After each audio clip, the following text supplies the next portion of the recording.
یہ تمام وہ لوگ ہیں جو کہ ابھی تک اپنے مشن میں ڈٹے ہوئے ہیں۔ اب یہاں پہ بنیادی ایک سوال پیدا ہوتا ہے کہ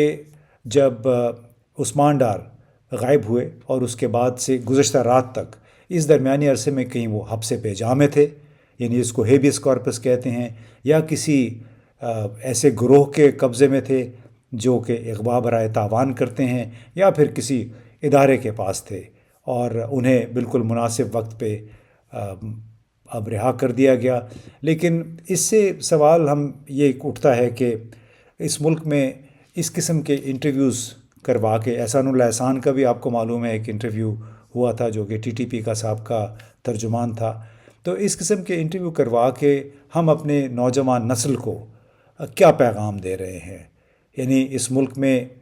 قاضی فائز صاحب ہمارے چیف جسٹس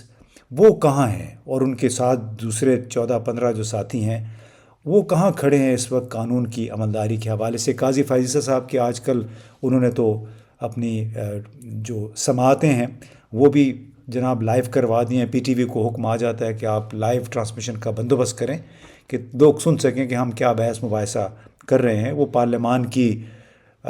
بالادستی کی بات کر رہے ہیں، آئین اور قانون کی عملداری کا دم بھر رہے ہیں۔ بار بار آپ نے دیکھا ہوگا 3-4 دن جو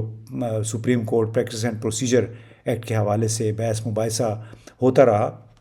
لیکن تعجب کی بات ہے کہ فی الحال ابھی تک سپریم کورٹ کی طرف سے یا کسی ہائی کورٹ کی طرف سے یہ سوال نہیں اٹھایا گیا کہ ایک یا لاپتہ شخص TV شو میں آ جاتا ہے اور اس امر کی کوئی وضاحت نہیں ہوتی کہ وہ کہاں تھا، اور اس کے ساتھ ہی وہ 9 مئی کے حوالے سے اپنا وہی ایک بیان دیتا ہے جو کئی لوگوں نے پریس کانفرنسوں میں آ کے دیا۔ پرویز خٹک صاحب نے بھی یہی کیا تھا، اور اپنی پارٹی بنانے سے پہلے، اور اس سے اور بھی بہت سارے ایسے صاحبان تھے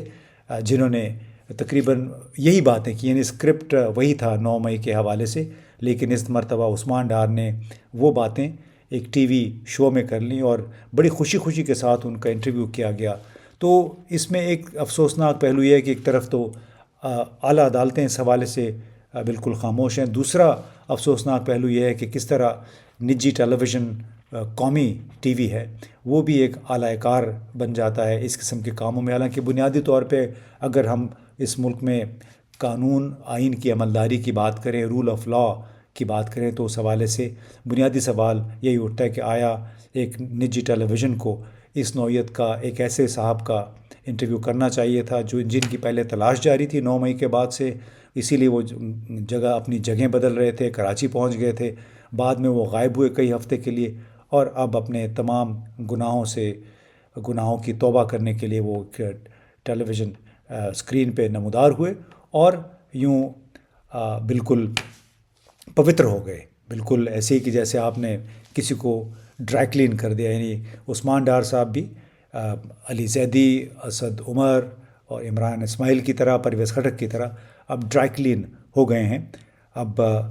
آیا اس سے سوال یہ بہت بڑا یہ پیدا ہوتا ہے کہ آیا یہ وہ ایسی باتوں پہ لوگ یقین کر لیں گے، اور اس کے ذریعے کیا واقعی عمران خان یا PTI کو ختم کیا جا سکے گا؟ پارٹی سے بڑی غلطیاں ہوئیں 9 مئی کے واقعات میں بھی، پارٹی کی قیادت نے کوئی بہت زیادہ اچھا کردار ادا نہیں کیا، اس کی وجہ سے پھر بہت آتش زنی، جلاؤ گھیراؤ بھی ہوا، اور جلاؤ گھیراؤ میں جو لوگ شامل تھے براہ راست جن کی آئیڈینٹیفیکیشن، جن کی نشاندہی بھی ہوئی، ان کو سزا بھی ضرور ملنی چاہیے، بالکل ایسے ہی جیسے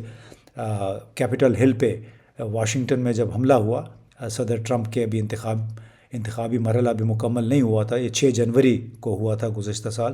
تو جس طرح اس میں ملوث لوگوں کو سزائیں ہوئے، اس میں بھی جو لوگ ملوث پائے گئے ان کو سزا ضرور ملنی چاہیے۔ لیکن یہ جو پریس کانفرنسوں کو یا TV انٹرویوز کا جو سلسلہ ہے، اس سے عمران خان PTI اس کو وقتی طور پہ تو آپ سمجھیں کہ انتظامی اقدامات کے ذریعے تو آپ ختم کر لیں گے، لیکن مجھے یاد آ رہا ہے کہ افغانستان میں ISAF افواج کے جو سربراہ تھے برطانوی جنرل ڈیو رچرڈز، ان سے جب پوچھا گیا کہ کیا ہم افغانستان میں اور دوسرے ملکوں میں القاعدہ کو ختم کر سکتے ہیں، تو انہوں نے جواب دیا تھا، مجھے آج بھی یاد ہے یہ سوال ان سے اس وقت کیا گیا جب انہوں نے برطانوی افواج کی کمان سنبھالی افغانستان سے واپس جانے کے بعد. تو ان سے پوچھا گیا کہ کیا القاعدہ کو آپ مار سکتے ہیں, ختم کر سکتے ہیں؟ تو انہوں نے کہا کہ القاعدہ کے ماننے والوں کو تو ہم ختم کر سکتے ہیں, القاعدہ کے نظریے کو ختم نہیں کر سکتے. یعنی بنیادی ان کا یہی تھا کہ اگر نظریہ کہیں پہ گھر کر لیتا ہے تو اس نظریے کو ختم کرنا پھر بہت مشکل ہو جاتا ہے.